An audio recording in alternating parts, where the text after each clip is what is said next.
فاسألوا أهل الذكر إن كنتم لا تعلمون۔ عزیز بھائیو، پہلی بات تو یہ یاد رکھیں کہ بیت اللہ پر پہلی نظر پڑھنے پر جو حدیث آتی ہے کہ جو پہلی نظر پڑھتے ہوئے دعا کی جائے گی وہ قبول ہو جائے گی، وہ حدیث سندن ثابت نہیں ہے، وہ حدیث ضعیف ہے، پایہ ثبوت کو نہیں پہنچتی۔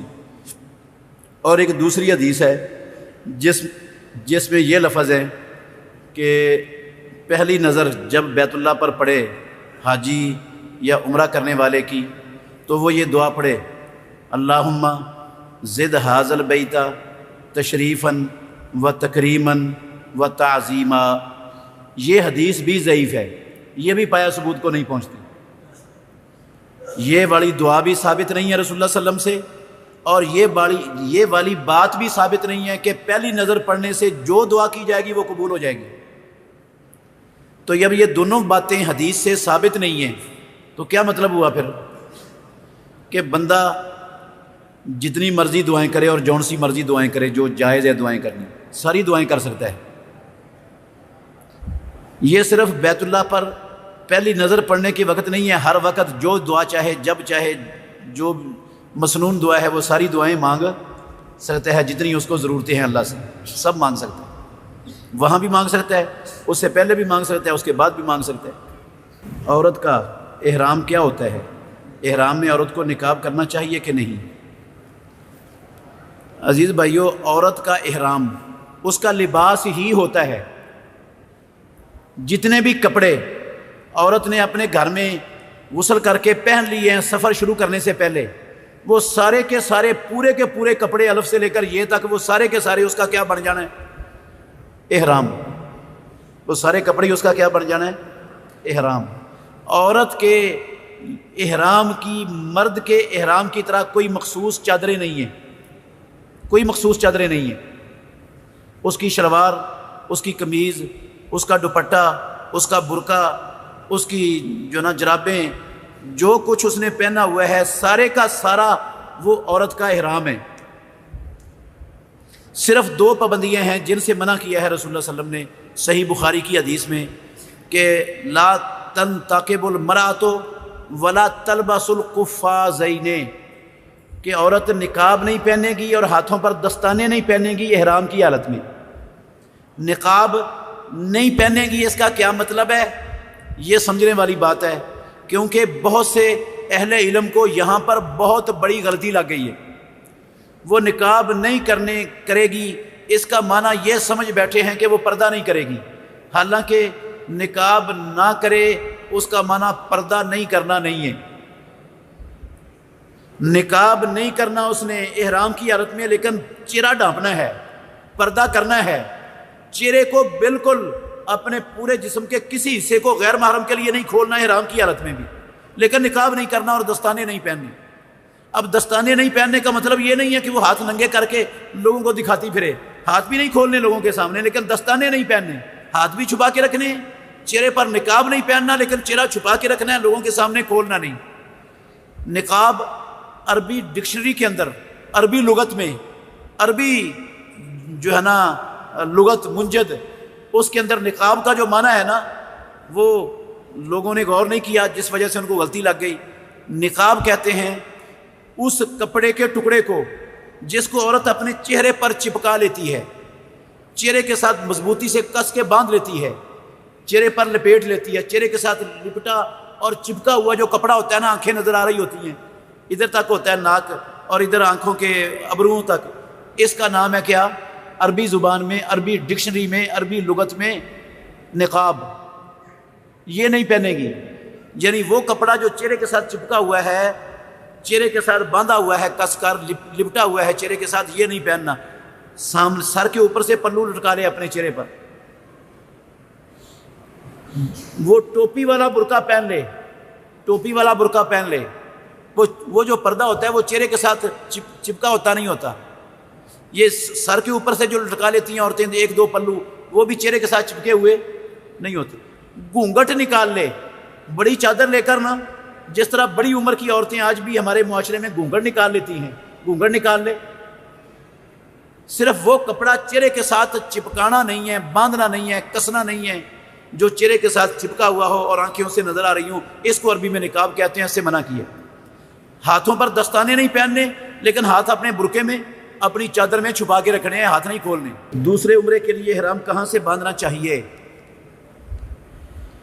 بڑا یہ اہم سوال ہے، اکثر لوگ پریشان رہتے ہیں اس حوالے سے، اس لیے میں اس کی دلیل بھی دیتا ہوں اور مسئلہ انشاءاللہ کھولتا ہوں آپ کے سامنے۔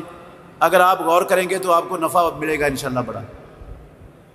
عزیز بھائیو، دوسرا عمرہ کرنے کے لیے ایک بندہ مکے چلا گیا ہے، ایک بندہ کہاں چلا گیا ہے؟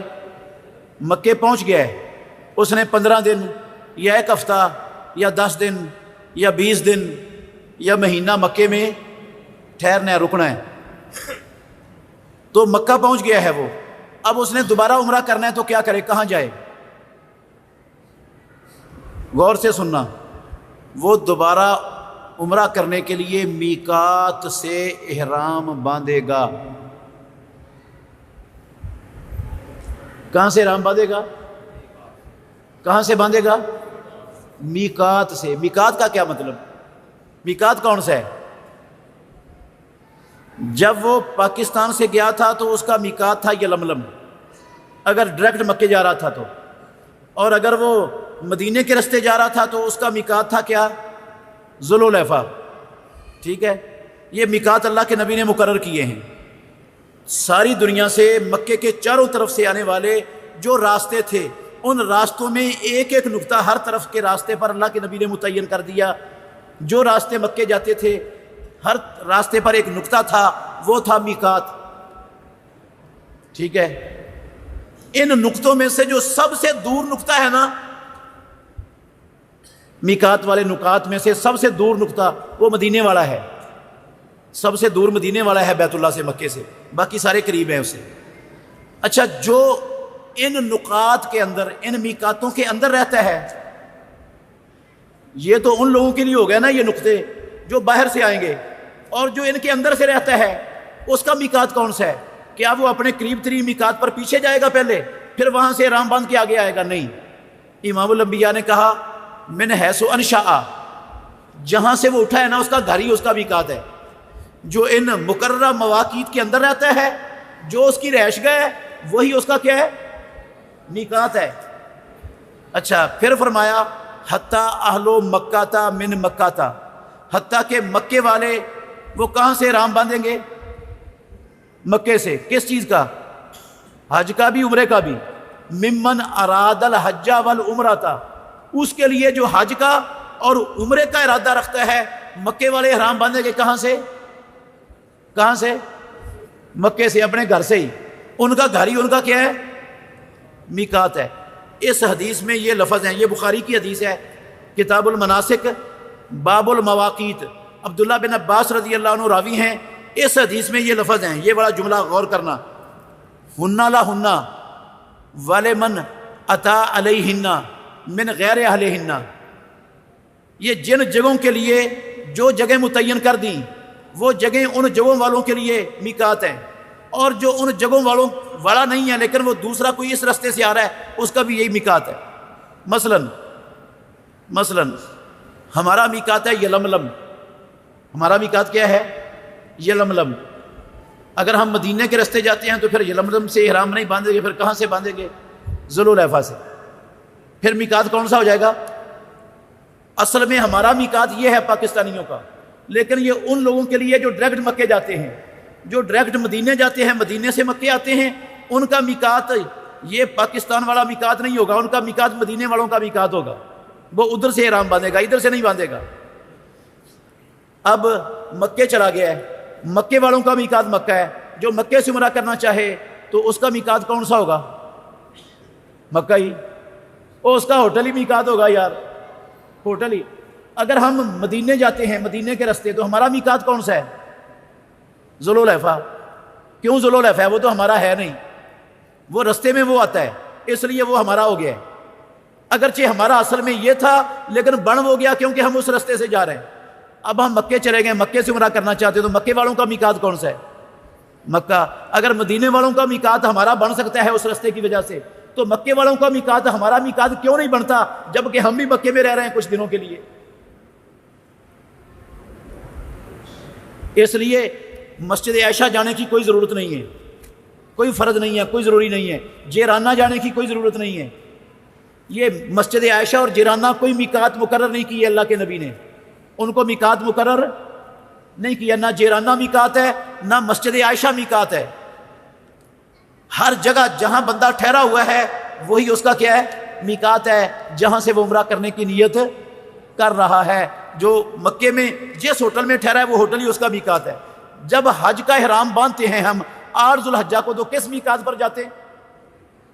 کیوں جی؟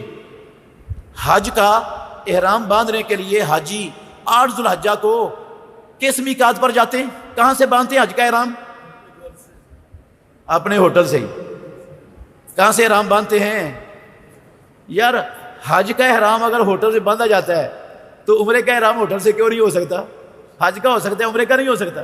نہیں بھائی, یہ کینچی چپل والا اسلام کا مسئلہ ہے ہی نہیں, یہ جاہلوں کے گھر کا مسئلہ ہے. یہ گڑنتل دین ہے, گڑنتل. اس کا اسلام سے کوئی واسطہ ناتا تعلق سرے سے ہے ہی نہیں. یہ اپنے گھر سے تیار کردہ دین ہے, اسلام نہیں ہے یہ. اسلام میں ہر قسم کا جوتا احرام والا پہن سکتا ہے. صرف ایک پابندی ہے کہ وہ جوتا اس کے ٹخنوں کو ڈھانپنے والا نہ ہو, جوگر نہ ہو جس کے اندر ٹخنے بھی چھپ جاتے ہیں. ایسا جوتا ہو جس سے ٹخنے کی ہڈیاں کیا ہوں؟ ننگی رہیں. بے شک پاؤں کے اوپر والی ہڈی جو ہے وہ ساری ڈکی ہوئی ہو. بند جوتا آپ بلا جھجک پہنے, کوئی مسئلہ نہیں سرے سے, لیکن ٹخنے صرف ننگے ہونے ضروری ہیں. کینچی چپل اس لیے کہتے ہیں کہ اوپر والے پاؤں کے بال نہ ٹوٹ جائیں. بھئی بال ٹوٹ جائے تو کوئی فرق نہیں پڑتا, اور خود بخود بال ٹوٹ جانے سے کوئی فرق. یہ بھی گڑنتل دین ہے, خانہ ساز, کہ بال ٹوٹ گیا بندے کا خارش کرتے ہوئے, ہاں خارش کرتے ہوئے بال ٹوٹ گیا تو جناب اب اس پر دم پڑ گیا ہے. یہ گھر کا دین ہے, اسلام نہیں ہے. رب نے نہ نازل کیا ایسا کوئی حکم, نہ اللہ کے نبی نے ایسا کوئی حکم بتایا ہے. کتاب و سنت میں ایسی کسی چیز کا نام و نشان بھی نہیں ہے. خود بخود ناخن ٹوٹ گیا آپ کا کسی چیز کے اندر پھنس کر, ناخن ٹوٹ گیا ہے, خارش کیا آپ نے جسم کے کسی حصے پر, سر پر, داڑھی پر کوئی بال ٹوٹ کے گر گیا ہے, آپ اس کے مکلف ہی نہیں ہیں. آپ کے عمرے میں, آپ کے حرام میں کوئی ایک ذرے کے کروڑویں حصے کے برابر فرق نہیں پڑتا. ہاں جب جان بوجھ کر آپ بال کاٹیں گے یا مونڈیں گے تو پھر آپ کو قربانی دینا فرض ہو جائے گی. وہ جس طرح تھے نا وہ کعب بن عجرہ رضی اللہ عنہ, ان کے سر میں جوئیں پڑی ہوئی تھیں. اللہ کے نبی نے دیکھا, آپ نے کہا مجھے لگتا ہے تیری جوئیں تجھے بڑی تکلیف دے رہی ہیں. کہنے لگے جی اللہ کے نبی. آپ نے فرمایا اپنا سر مونڈ دے, احرام کی حالت میں تھے, احرام باندھا ہوا تھا, اور جا کر بیت اللہ جا کر ایک بکرا قربانی کر دینا اس سر مونڈنے کے بدلے میں. تو جان بوجھ کے بندہ منڈوائے تو پھر قربانی ہے. خود بخود کوئی بال ٹوٹ جائے, کوئی ناخن ٹوٹ جائے تو اس سے کوئی فرق نہیں پڑتا عمرے میں. عمرے کے وقت ہر عمرے میں نیا احرام پہننا چاہیے کہ احرام دھو کر دوبارہ استعمال کیا جا سکتا ہے. بھئی دھونا بھی ضروری نہیں ہے, اور پہلے احرام کو دھونے کا بھی کوئی مسئلہ نہیں ہے. جب دھونے کا مسئلہ نہیں تو نیا کا مسئلہ کہاں سے آ جائے گا؟ کوئی نہ دھونے کی ضرورت ہے نہ نئے کی ضرورت ہے. ایک احرام سے آپ 100 مرتبہ عمرہ کر سکتے ہیں. بغیر دھونے کے ایک احرام سے 100 بار عمرہ کرنا چاہیں تو کر سکتے ہیں, بے شرط کہ وہ صاف ستھرا ہو, گندا میلا نہ ہو جائے. میلا ہو گیا تو دھو لیں. دھونے کا تعلق میل کے ساتھ ہے, دھونے کا تعلق عمرے کرنے کے ساتھ نہیں ہے.